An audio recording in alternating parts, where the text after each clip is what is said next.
Here are the basic steps to change your oil in your car. Now you can go down and get it done and spend, you know, 40, 50, $60 with a company that'll do it for you. But if you want to save that money, it's not really difficult to do it yourself, right? You need a good jack here. You've got to make sure it's positioned in the right spot. And by the way, please, safety, always safety first, right? The steps explain how to change your oil and your oil filter. You will need both. You'll also have to check up what oil your car takes, get the right amount, and make sure you have the matching oil filter as well. Done here on this is done on a 2018 Nissan Altima. Most vehicles use similar steps, but steps vary by vehicle. Reference a repair guide for more specific information of your vehicle. You can also consult with AutoZone or put your vehicle in an AutoZone.com to get the right oil. If you need to plug it in, the link is right there. You could put in the make of your vehicle. It'll tell you exactly what type of oil you'll need to get, right? And also what type of oil filter you'll need, what type of tools and safety equipment you need for your vehicle.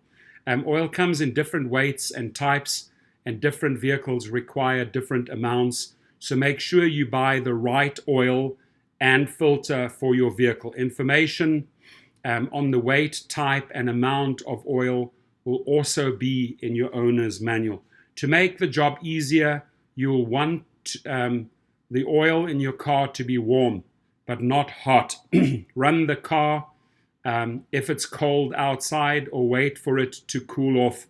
If it's been running, park your vehicle on a flat surface, completely flat surface. Engage the parking brake and place wheel chocks behind the rear wheels.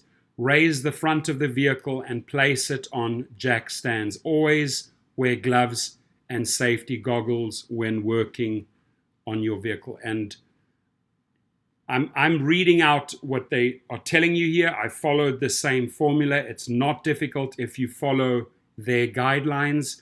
For setting up the job, open up the hood and remove the oil filler cap. Look under your vehicle for the drain plug. You'll see it, and set a pan under the plug. You want to put a big pan underneath, because once you've opened that up, it all just comes pouring out. There's nothing worse than having a small little container and not catching all the oil. So make sure these pans, by the way, you can buy them at AutoZone or Pet Boys or O'Reilly's. They're cheap. They look like this. They're like a round pan. Then after you've pulled the plug, you drain the oil, use a wrench to remove the plug and drain the oil, inspect the plug, and plug gasket replace if necessary. Right, there it is. Slow to a drip. It'll all come pouring out, and then it really, right at the end, it starts dripping. Drain the oil until it slows to a drip. Note, warm oil drains more quickly, right? It's just more fluid. Clean the drain plug. You want to make sure it's nice and clean, doesn't have any residue on it. Clean the oil drain plug and install it, being careful not to over tighten, right? You don't want to overstrip it or tighten it too much. Over tightening the plug can damage the threads and cause leaks. Then locate the filter and put the pan underneath. Remove the filter. When you're removing the filter, oil will start to come out and fall into the pan. Whether you have a spin-on type of filter or a cartridge filter, you'll want to check with the website AutoZone and get the correct removal tool if necessary. Those are typical oil filters, right? You want to make sure that you check the gasket. That's this little red thing around there. You want to make sure you check the gasket to make sure the old filter's gasket was removed with the old filter. The new oil filter has its own gasket, right? And make sure the old gasket was removed to ensure creating a good seal with the new oil filter. There it is, right? You want to lubricate the gasket well, right? You can see there's like a glassy film on it, so you're spreading oil nicely around it. Wipe the filter and lubricate the seal on the spin-on filter or the O-ring on the cartridge filter. That's how you do it, right? Just get it nice and lubricated. And then you install the new filter, basically almost like a clockwork. You don't want to over tighten it too much either, right? You use that tool, tighten it so it fits nicely. Then you start installing the new oil, right? Now there's difference. Here's where you can get a longer life out of your car if you use synthetic oil. If you want to save money, you can obviously use regular oil, but oil prices vary big time. So if you want to go the quality route, you're looking at synthetic oil. This guide on the AutoZone, on that link, will give you all the different types of oil your car can take. Use a funnel and install the correct amount of new oil. Check your owner's manual to make sure you put in the right amount. Do not overfill. For vehicles over 75,000 miles, AutoZone recommends using high mileage engine oil. You will see usually it's a gallon, or on these little quarts, you will see it'll say high mileage engine oil, right? And that's usually over 75,000 is regarded as high. There we have a classic dipstick. You can definitely see when you dip it in, you obviously dry it up with a rag first.